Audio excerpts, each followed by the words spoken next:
Aquí estoy, sentada justo donde todo empezó a irse al garete. La oficina de Miguel. Ya no era la nuestra, ¿saben? La que Alberto y yo habíamos levantado. Ahora era suya, y se sentía fría, ajena, como si el aire mismo estuviera pesado con la mierda que estaba a punto de soltar. Recuerdo la silla. Era de esas caras, ergonómicas, pero en ese momento se sentía como una tabla de tortura. Mi estómago estaba hecho un nudo, aunque en ese instante no sabía por qué. Solo sentía que algo andaba muy mal. Miguel, el nuevo CEO, estaba al otro lado del escritorio. Su cara. ¿Han visto alguna vez a alguien que parece que se ha aprendido un guión para una obra de teatro y lo está recitando sin sentir una sola palabra? Así era él. Me entregó un sobre lacrado. Era blanco impoluto. Y por alguna razón, eso me dio más escalofríos. Era demasiado pulcro para lo sucio que iba a ser su contenido. Me miró a los ojos, o al menos intentó fingir que lo hacía. Su voz era monótona, sin un solo atisbo de emoción, como si estuviera leyendo el prospecto de un medicamento. Elena, dijo, y mi nombre sonó tan extraño en su boca, tan vacío. Hemos decidido reestructurar el departamento. Tu puesto ha sido eliminado. Eliminado. La palabra me golpeó en el pecho, justo donde duele. No despedido. No, ya no te necesitamos. Eliminado. Como si mi existencia en esa empresa, mis años, mis esfuerzos, todo lo que había sido, se pudiera borrar de un plumazo. Sentí un golpe seco en el estómago, como si me hubieran dado un puñetazo. Una mezcla de incredulidad y un dolor punzante. ¿Yo? ¿Elena Ramírez? Después de todo lo que habíamos pasado. Miguel siguió hablando, pero yo apenas lo escuchaba. Hablaba de una generosa indemnización, de cifras estándar, de políticas de la empresa. Mi mente se aferraba a esa palabra. Eliminado. ¿Qué era yo? Un virus que había que erradicar. Intenté protestar. Quise hablar. Miguel, llevo aquí 12 años. Empecé. Mi voz temblorosa, pero con un filo de desesperación. Desde que esto era un garaje. He estado en cada noche en vela, en cada lanzamiento. He visto crecer esta empresa desde cero. Tú no estabas aquí. Yo sí. Él me interrumpió con un gesto de la mano, como si espantara a una mosca molesta. Su expresión no cambió. Era como hablar con una pared de hormigón. Entiendo tu apego, Elena, dijo, y esa palabra, apego, sonó como una condescendencia barata, como si mi lealtad fuera una mascota vieja que ya no servía. Pero las condiciones antiguas no aplican en la estructura actual de la empresa. Ya no somos esa pequeña startup de garaje. Tenemos inversores y un nuevo rumbo. Esa maldita frase se me clavó como un puñal. Condiciones antiguas. La forma en que lo dijo, como si mi historia, mi dedicación, todo lo que había aportado, fuera una reliquia inútil, un estorbo. Como si mi lealtad fuera un error en lugar de una virtud. La condescendencia en su voz era insoportable. Era como si me estuviera diciendo que no solo me despedía, sino que mi valor había sido nulo desde el principio. Me levanté. No sé cómo lo hice. Sentía que el mundo a mi alrededor se tambaleaba, que la oficina giraba. No era solo el despido. Era la humillación. Era la negación de mi historia, la invalidación de mi valor. Salí de esa oficina en un estado de shock, pero con una furia latente, una que aún no entendía del todo, pero que ya empezaba a burbujear en lo más profundo de mí. Caminé hacia mi escritorio. Parecía más pequeño, más insignificante. Mis pocas pertenencias estaban listas, en una caja de cartón que alguna secretaria había dejado allí. Unas fotos, un par de tazas de café viejas, mi planta que siempre había sobrevivido a todo. Mientras las metía, casi por inercia, mis dedos rozaron una vieja carpeta de cartón, desgastada por el tiempo. Esa carpeta. La guardaba desde el principio, desde que Alberto y yo habíamos firmado los primeros documentos. Era mi copia del contrato original, la que habíamos redactado con tanto cuidado, con tantos sueños. Una chispa, casi imperceptible, se encendió dentro de mí. Mis ojos se llenaron de lágrimas, pero mi mandíbula se tensó hasta doler. Apreté la carpeta contra mi pecho. Condiciones antiguas, Miguel? Pensé, mis ojos vidriosos, pero con una promesa silenciosa. No tienes ni idea de lo antiguas que pueden ser mis condiciones. Llegué a casa, la carta de despido arrugada en mi mano, como si fuera un envoltorio de algo tóxico. El apartamento en Barcelona se sentía enorme y silencioso. Cada ruido de la calle, cada risa de los vecinos, todo me parecía ajeno, una burla a mi desolación. Dejé el sobre la mesa de la cocina, intocable, como si pudiera explotar. No quería mirarlo, no quería que la realidad se hiciera tan palpable. Me desplomé en el sofá. Y ahí, por primera vez desde que Miguel pronunció esas palabras, las lágrimas llegaron. No eran lágrimas de tristeza pura, al menos no al principio. Eran de rabia, de una frustración tan profunda que me quemaba el pecho. Lágrimas por los años, por la energía, por la vida que había entregado a esa empresa. Luego sí, la tristeza se abrió paso, una pena honda y punzante. Mi mente se fue años atrás, a los inicios caóticos y emocionantes de la startup. Recuerdo a Alberto. Él era el fundador, sí, un visionario con la cabeza llena de ideas que a veces parecían imposibles, pero con los pies en la tierra cuando se trataba de trabajar. Yo fui su mano derecha, la que ponía orden en ese caos creativo, la que le bajaba las ideas a la tierra y las convertía en planes ejecutables. Éramos un equipo. Él soñaba y yo lo hacía realidad. Todavía tengo grabadas en la memoria las noches en vela. Pedíamos comida china barata, de ese sitio que nos traía los tallarines en cajas de cartón con dibujitos. Debatíamos ideas hasta el amanecer, con la luz de la pantalla como única compañía. La emoción del primer cliente, la primera venta grande, el primer inversor que confió en nosotros. Sentíamos que estábamos cambiando el mundo, o, al menos, nuestro pequeño rincón de él. Yo fui la que armó toda la infraestructura administrativa, la que diseñó los primeros procesos, la que se aseguró de que tuviéramos una base sólida. Era el alma de la empresa, aunque nadie lo dijera en voz alta. Sentía un orgullo inmenso al ver crecer al equipo, al ver cómo pasábamos de ser 3 gatos a una oficina llena de gente talentosa. Cada sí de un inversor, cada hito alcanzado en los informes trimestrales, yo sabía que llevaba mi sello de esfuerzo y dedicación. No era solo un trabajo, era mi vida. Recuerdo las cenas familiares perdidas, las vacaciones pospuestas una y otra vez, las relaciones personales que se enfriaron porque siempre había algo más importante en la oficina, un deadline, un problema que resolver. Era mi bebé, murmuré para mí misma, y la voz me salió más rota de lo que esperaba. Le había entregado mi juventud, mi energía, mis mejores años. Y ahora, Miguel. El contraste era un golpe en la cara. Alberto siempre valoró mi contribución, me hizo sentir parte esencial de la visión. Miguel, en cambio, me veía como un número, un obstáculo obsoleto en su camino hacia el nuevo rumbo. Era como si mi valor se hubiera evaporado de la noche a la mañana. La sensación de ser desechada, de que todo mi esfuerzo había sido en vano, era abrumadora. Me sentía traicionada, no solo por Miguel, sino por la empresa a la que entregué lo mejor de mí misma. ¿Cómo pude haber sido tan ciega? ¿Tan leal a algo que al final me escupió sin remordimientos, como si fuera basura? El orgullo herido era lo que más dolía. No era solo que me hubieran despedido, era que me habían borrado, me habían negado. Me levanté del sofá y me acerqué al espejo del pasillo. Mis ojos estaban hinchados y rojos, el pelo un desastre. Me miré fijamente. Bajo el cansancio y el dolor, vi algo más. Una chispa. Un fuego. No fui solo una empleada.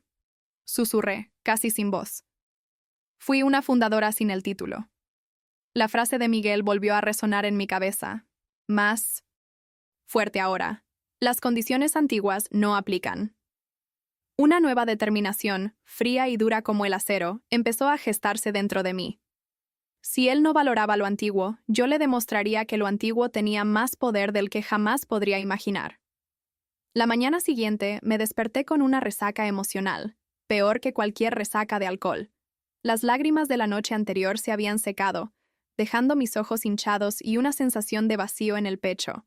Pero, a medida que el sol entraba por La ventana de mi apartamento noté algo distinto. Las lágrimas habían sido reemplazadas por una ira gélida, una que no quemaba, sino que se asentaba, dura y pesada, en mi estómago. La tristeza se había transformado en un combustible potente, algo que me empujaba, me obligaba a levantarme. Ya no era una víctima. Esa sensación de desolación, de ser una hoja arrastrada por el viento, se había ido. Ahora era una mujer herida que se negaba a ser pisoteada.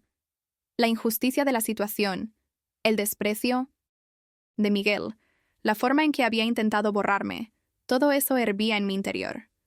No era un arrebato de furia, sino una determinación fría y calculada. Me negué a aceptar el destino que Miguel había dictado para mí. ¿Eliminada? ¿Mi puesto? ¿Mi historia? No, no podía ser. Mi mente, que siempre había sido mi mejor herramienta para organizar el caos de una startup, empezó a trabajar, pero esta vez no para lamentarme. Empezó a buscar, a indagar, a preguntarse cómo un tipo como Miguel pudo haber cometido un error tan grande. Él no era un visionario. Era un calculador, sí, pero uno que se creía superior. Y yo, Elena Ramírez, siempre fui la mejor con los números, con los detalles, con las letras pequeñas. La indignación me impulsó a la acción. No se trataba solo del dinero de la indemnización, que sí, era importante. Se trataba de algo mucho más profundo. De mi dignidad, del reconocimiento de todos esos años de vida que le había entregado a ese proyecto.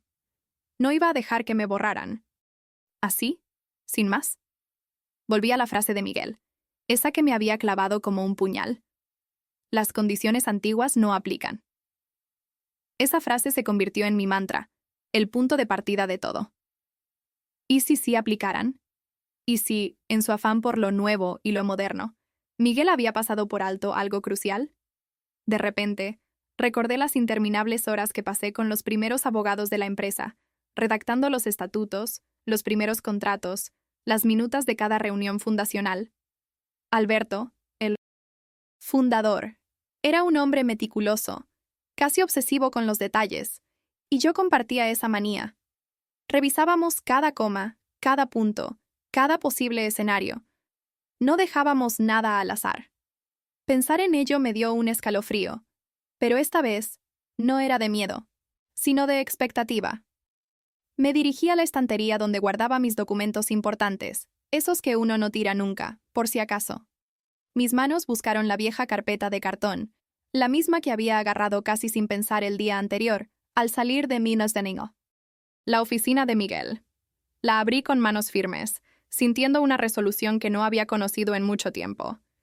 Había una chispa en mis ojos que no era de tristeza, sino de una nueva determinación. Sabía que Miguel, en su afán de modernizar y recortar gastos, probablemente nunca se había molestado en leer los contratos originales de los primeros empleados. O si lo hizo, los habría desestimado como antiguos, irrelevantes en su nueva y reluciente visión corporativa. Su arrogancia, su desdén por el pasado de la empresa sería su perdición. Estaba segura. Extendí mi contrato original sobre la mesa de la cocina. Era un documento grueso, con muchas páginas, la tinta ligeramente descolorida por el paso del tiempo. Lo miré fijamente, párrafo a párrafo, con la concentración que usaba para resolver los problemas más complicados en la empresa. Recorrí cada línea, cada cláusula, cada letra pequeña. De repente, una sonrisa lenta y fría se dibujó en mis labios. Mis ojos se detuvieron en un detalle, un apartado específico que me hizo contener la respiración. Miguel, pensé, con una convicción que me recorrió el cuerpo. Te vas a arrepentir de no haber valorado la historia. Y sobre todo, te vas a arrepentir de no haber valorado la letra pequeña. La búsqueda de la cláusula había comenzado. Pasé días, que se convirtieron en noches, sumergida en ese documento amarillento. Cada palabra de mi contrato original, cada párrafo, cada cláusula. Mi apartamento se había transformado en una especie de búnker con tazas de café frío por todas partes, bolígrafos gastados y montones de papeles. Mi mente analítica, esa que había sido tan crucial para poner orden en el caos de la startup, ahora se enfocaba con una intensidad que casi me asustaba en mi propia defensa. Subrayaba, anotaba, releía, como si fuera la primera vez que lo veía. Y entonces lo encontré. Estaba ahí, un párrafo, casi oculto, camuflado entre la jerga legal habitual, pero inconfundible una vez que mis ojos se posaron en él. La cláusula de protección del empleado fundador. Sonaba formal, casi arcaica, pero era oro puro.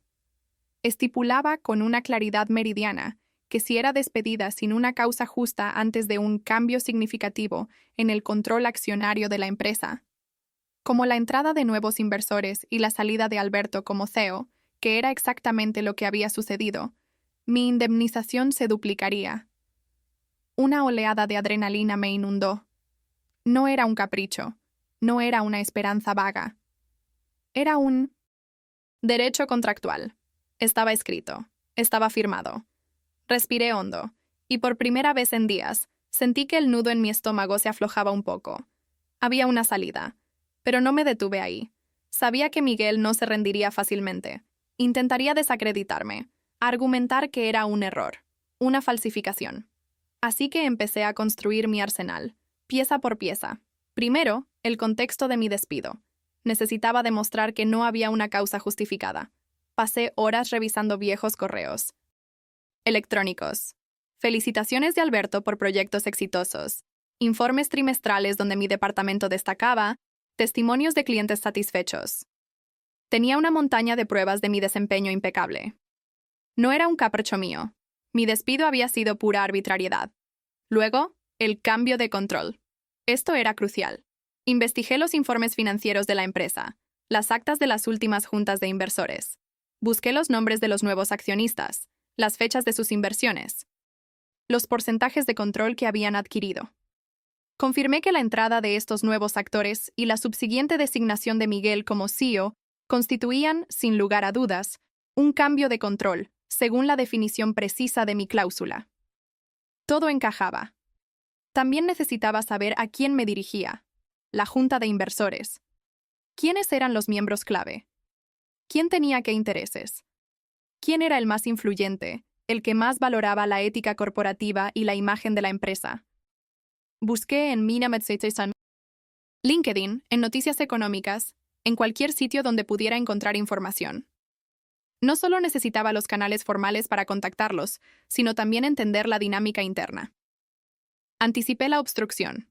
Sabía que Miguel intentaría negar la existencia del contrato, o al menos de la cláusula. Así que empecé a recopilar versiones digitales y físicas del documento.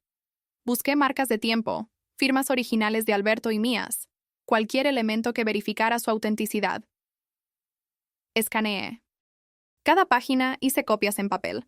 Quería asegurarme de que no hubiera forma de que pudiera decir que era falso. Y luego estaba Alberto, el as bajo la manga. Recordé que, aunque ya no era el CEO, seguía siendo un accionista minoritario. Pero más importante aún era el fundador. Su testimonio sería irrefutable. Él fue quien redactó ese contrato conmigo. Él conocía el espíritu detrás de esa cláusula. Dudé en contactarlo. No quería que pareciera una queja, o que estaba intentando arrastrarlo a mis problemas. Pero la justicia lo exigía. Respiré hondo. Preparé un mensaje conciso, profesional, explicando la situación sin dramas, solo hechos. Le pedí su confirmación sobre la autenticidad de los contratos originales y, en particular, de la cláusula de protección del empleado fundador. Confiaba en él. Sabía que valoraba la verdad y la lealtad. Mi apartamento era ahora un verdadero cuartel general. La mesa de la cocina, antes el lugar de lágrimas y desesperación, estaba llena de documentos. Notas escritas a mano, organigramas improvisados y flechas que conectaban nombres y fechas. Mi mirada ya no era la de una víctima, ni siquiera la de una mujer herida. Era la de una estratega. Miguel, pensé, con una sonrisa calculada que aún no llegaba a mis ojos, pero que ya se sentía en mis labios. No solo leeré mi contrato, haré que lo lean todos, y no será en tu tiempo, será en el mío. La partida apenas estaba comenzando. Con la mesa llena de papeles, mi cuartel general particular llegó. El momento de pasar a la acción. No podía demorarme más. Tenía que golpear primero, y tenía que hacerlo con precisión de cirujano. Sabía que la carta era mi primer y más importante movimiento. No podía ser una queja, ni un lamento. Tenía que ser un documento frío, conciso, respaldado por la ley, por mi contrato, por la verdad. Me senté frente al ordenador y empecé a escribir. Cada palabra fue elegida con cuidado, cada frase construida para ser irrefutable. La dirigí directamente a la presidenta del Consejo de Inversores, no a Miguel. Era importante saltarme al eslabón débil y apuntar al que tenía el poder real. Adjunté una copia escaneada de mi cláusula de protección del empleado fundador, esa joya legal que Miguel había ignorado. En la carta no había emoción, no había rabia, solo hechos. Despido sin causa justificada, activación de la cláusula, solicitud de mi compensación completa, duplicada, como estipulaba el contrato. Nada más. La envié a través del canal oficial de Minamet Center. Comunicaciones para accionistas que había investigado. Un clic, y la bomba estaba en el aire. Sabía que el silencio sería corto. Y vaya si lo fue. La carta llegó a manos del consejo y, como era de esperar, repercutió como un trueno en la dirección. Miguel recibió la noticia con una mezcla de incredulidad y una rabia que, según me contaron después, no pudo disimular. Esto era una afrenta directa a su autoridad, una bofetada en la cara de su nuevo rumbo. Inmediatamente, intentó desactivar la situación. Me convocó a una reunión. No para negociar, por supuesto, para intimidarme. Entré en su oficina con la misma calma que la última vez, pero esta vez mi serenidad era una armadura. Él, en cambio, estaba visiblemente alterado. Su frialdad se había desvanecido, dejando paso a una furia apenas contenida. Elena, empezó, su voz más aguda de lo habitual. Esto es inaceptable. Ese documento es una falsificación de archivo. Esa cláusula es inválida. Las condiciones de la empresa han cambiado. Estás intentando chantajear a la empresa. Intentó presionarme. Me amenazó con acciones legales por difamación si no retiraba mi reclamación. Su tono era agresivo, despectivo, diseñado para hacerme sentir pequeña, equivocada, para que retrocediera. Me miraba como si fuera una criminal, una aprovechada. La presión era intensa, pero yo había pasado días preparándome para esto. Había visualizado cada uno de sus movimientos, cada una de sus posibles reacciones. Lo dejé hablar. Lo dejé desahogarse. Lo escuché con atención, como quien escucha una melodía desafinada, esperando el momento justo para intervenir. Cuando terminó, y su mirada me desafió a responder, lo hice con una calma que lo descolocó por completo. «Miguel», le dije, mi voz suave, pero con una firmeza que no dejaba lugar a dudas. «Ya he contactado a Alberto. Él está al tanto de la situación y ha confirmado la autenticidad de mi contrato original. Él fue quien lo redactó conmigo, palabra por palabra. Él conoce la cláusula y sabe por qué se incluyó». La mención de Alberto lo golpeó donde más le dolía. Su cara, que hasta entonces había estado roja de furia, se puso pálida. Su intento de borrar el pasado de la empresa, de hacerme creer que yo era una reliquia inútil, se desmoronó. Alberto era el fundador, el hombre que había sentado las bases. Su palabra tenía un peso que Miguel no podía ni soñar con igualar ante los inversores. La credibilidad de Miguel, tan cuidadosamente construida sobre el nuevo rumbo, se resquebrajó al instante. Mientras Miguel intentaba procesar la información, con la boca ligeramente abierta y los ojos fijos en mí, su teléfono sonó. Él lo miró, como si fuera un objeto ajeno. La pantalla mostraba el nombre de la presidenta del Consejo de Inversores. Se aclaró la garganta, intentó recomponerse, y contestó. Pude escuchar solo fragmentos de la conversación, pero no necesitaba más. La voz de la presidenta era seria, directa. Miguel respondía con monosílabos, su tono cada vez más sumiso. Ella había recibido mi carta. Había hablado con Alberto. Y, lo más importante, había convocado una junta extraordinaria del Consejo para el día siguiente. Alberto había confirmado cada detalle, cada coma de mi contrato. Había cambiado el tablero de juego. La presidenta, que valoraba la reputación y la buena relación con el fundador, no se tomaba estas cosas a la ligera. Miguel colgó el teléfono, su rostro ahora completamente pálido. Me miró, y en sus ojos vi una mezcla de sorpresa, humillación y un miedo incipiente.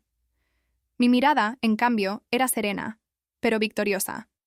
Él había subestimado no solo la letra pequeña de un documento que consideraba antiguo, sino también la red de lealtades y la memoria de quienes habíamos construido esa empresa desde cero.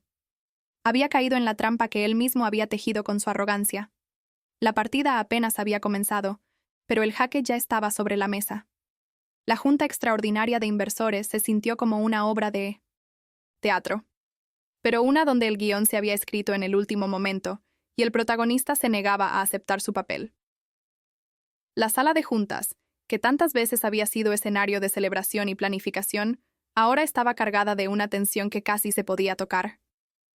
Entré con la cabeza alta, acompañada por un abogado que Alberto me había recomendado.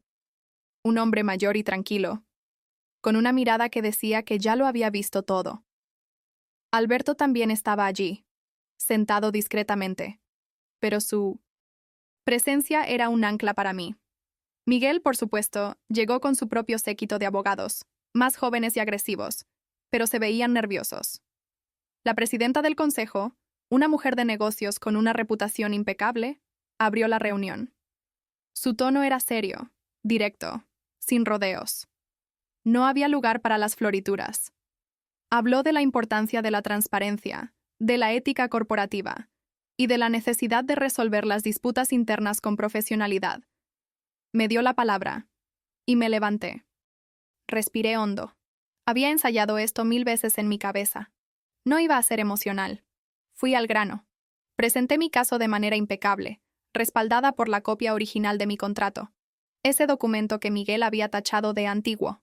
Tenía un informe detallado que validaba punto por punto el cambio de control en la empresa, con fechas, nombres y porcentajes. Hablé con calma, con la seguridad de quien sabe que tiene la razón, citando cláusulas y párrafos, demostrando que mi despido había sido sin causa justificada y que la cláusula debía activarse. Cuando terminé, la presidenta asintió y le dio la palabra a Alberto. Su voz, siempre tan clara y resonante, llenó la sala.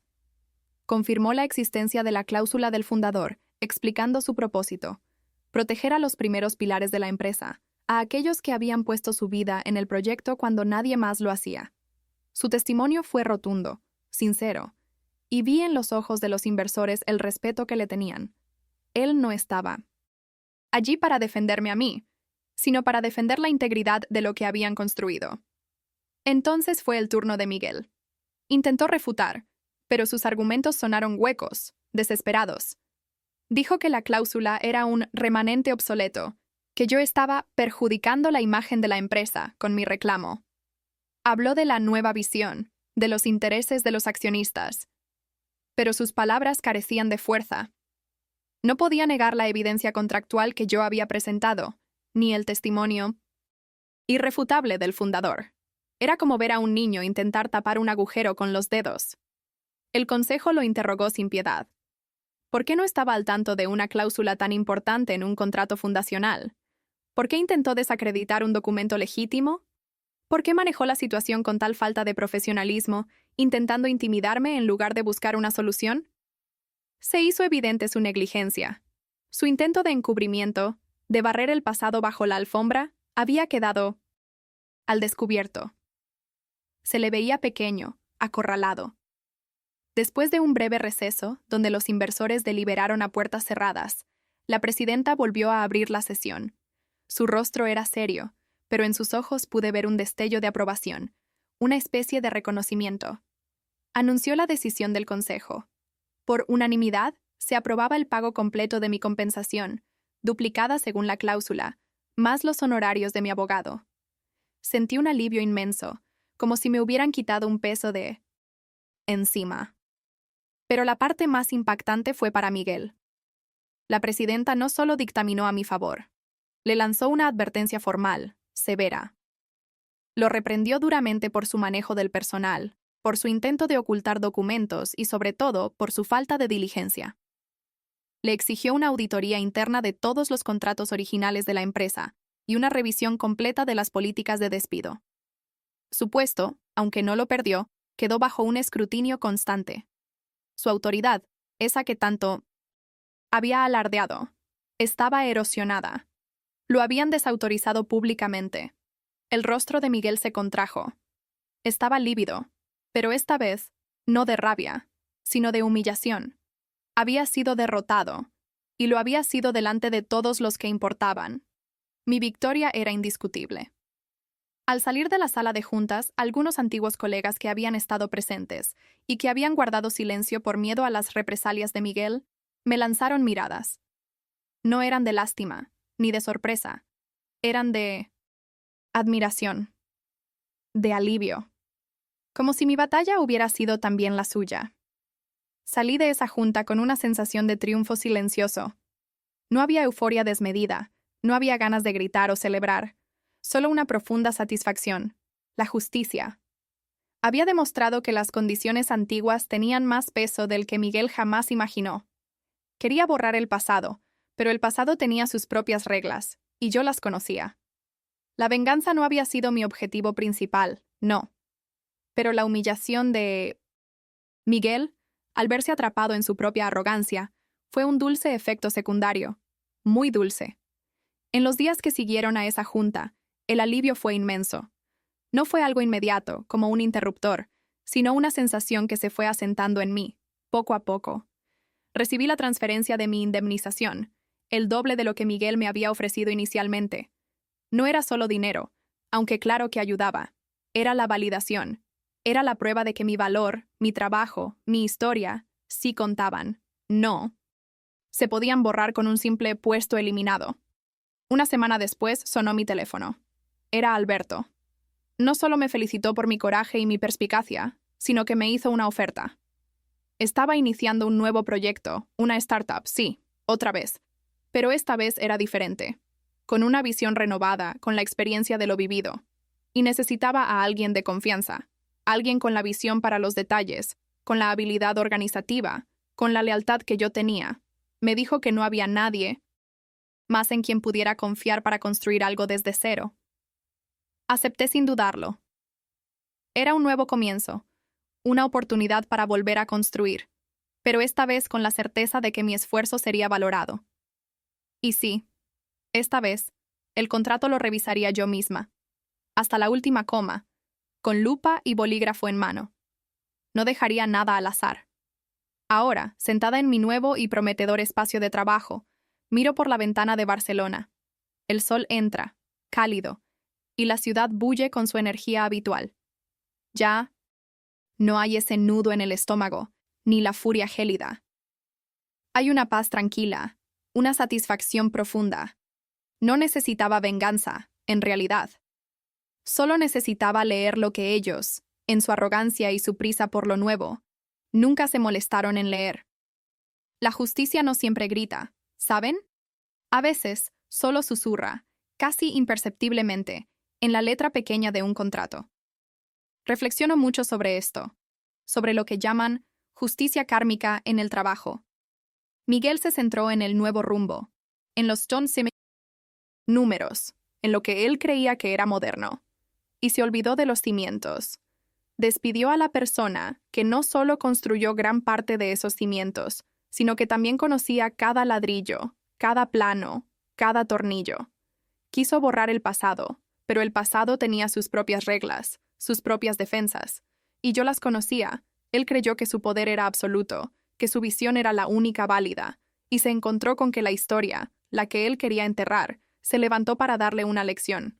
Mi historia se convirtió en una leyenda interna, me han contado. En la empresa de Miguel, se vieron obligados a hacer una revisión exhaustiva de todos los contratos antiguos, causando un revuelo administrativo tremendo. Hubo una pérdida de confianza entre los empleados más veteranos, los que habían visto mi trabajo y sabían lo que yo había significado para la empresa. El reinado de Miguel, desde entonces, es mucho más cauteloso, mucho menos arrogante. Ya no es el CEO intocable que se creía. La letra pequeña, al final, le puso los puntos sobre las íes. Así que, si te encuentras en una situación similar, si sientes que te han echado a un lado sin motivo, que tu valía no ha sido reconocida, recuerda mi historia. No aceptes un no sin más, ni un las cosas han cambiado, sin revisar tu propio historial. Tu valía no es negociable. Y a veces la herramienta más poderosa ya está en tus manos. Solo tienes que saber dónde buscar y tener el coraje para usarla. Y créeme, siempre, siempre hay una series bajo la manga si eres lo suficientemente inteligente para encontrarlo y lo suficientemente valiente para jugarlo. ¿Y ustedes, los que me están viendo, alguna vez se sintieron traicionados por una empresa? ¿Descubrieron un detalle crucial, una cláusula, una conversación olvidada que cambió el juego a su favor? Cuéntenme sus historias en los comentarios. Denle me gusta si disfrutaron de este jaque corporativo. Compartan este video para que más personas conozcan el poder de la letra pequeña. Y, por supuesto, suscríbanse a Café Frío y Venganza para más relatos de justicia profesional. Porque a veces, el mejor sabor no es el café caliente, sino el de una venganza fría, servida con elegancia y una cláusula bien ejecutada. Hasta la próxima.